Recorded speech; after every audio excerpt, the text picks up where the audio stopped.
Siyanibingelela ababukeli emakhaya. Sinamukele ohlelweni lethu olubizwa ngokuthi Phuma Ekhaya. Lapho sihambela imindeni eSouth Africa enenkinga yabantu abangafuni ukuphuma ekhaya.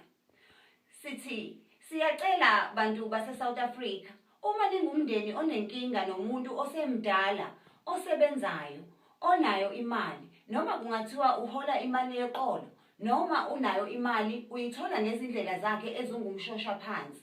Uma kungukuthi lowo muntu akafuni ukuphuma ekhaya azakhele umuzi wakhe, nisibhalele. Siyobe sesiyovakashela lowo mndeni, simsize loyo ongafuni ukuphuma ekhaya. Simyalele nokuthi imizi yahulumeni yoxhaso i-aplayelwa kanjani. Isiminingi-ke imizi eSouth Africa othola ukuthi inabantu abaningi kakhulu, kodwa kukhona abantu abasebenzayo asebesezingeni lokuthi bangaphuma ekhaya bazimele imizi yabo. Kepha abanye bancamela ukuthenga izimoto ezibiza ukudlula umuzi ahlala kuwona. Abanye ubafice begqoke izicathulo ezibiza imali enkulu, kodwa uma ufika ekhaya izicathulo ulala phansi njengazo, akanawo nombhede.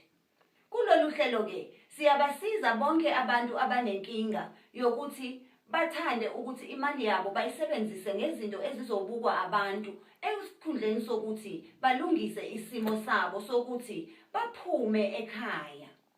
Isiminingi-ke imindeni othola ukuthi kuno-uncle, nomamncane, nomamkhulu abazala baze babe nezingane ezizele bengafuni ukuphuma ekhaya. Uthole impesheni kagogo ize ithenge ngisho isinkwa sama-sandwich ezingane ezifunda e-primary, ngoba abazali abafuni ukuphuma ekhaya. Sibhaleleni-ke balaleli nababukeli bohlelo lethu ukuze sikwazi ukufika sizobasiza abantu abangafuni ukuphuma ekhaya.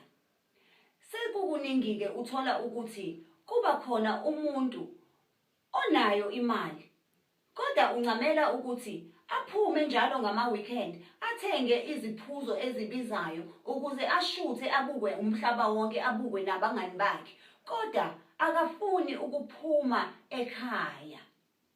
Kulelu hlelo-ke siyakugcizelela ukuthi uma umuntu esemdala akaphume ekhaya. Siyabasiza-ke futhi sibanike nama-advice, njengokuthi nje uma unganayo i-full-time job, musa ukuba ne-full-time girlfriend ngoba ube usufuna ukuzojola nayo ekhaya. Kanti uma usubona ukuthi usufuna ukuqala umndeni wakho, phuma ekhaya. Siyabonga abalaleli, sizolinda-ke ukuthi nisibhalele ukuze sifike izindawo ngezindawo sizonisiza ngokunikhiphela bonke abantu abangafuni ukuphuma ekhaya.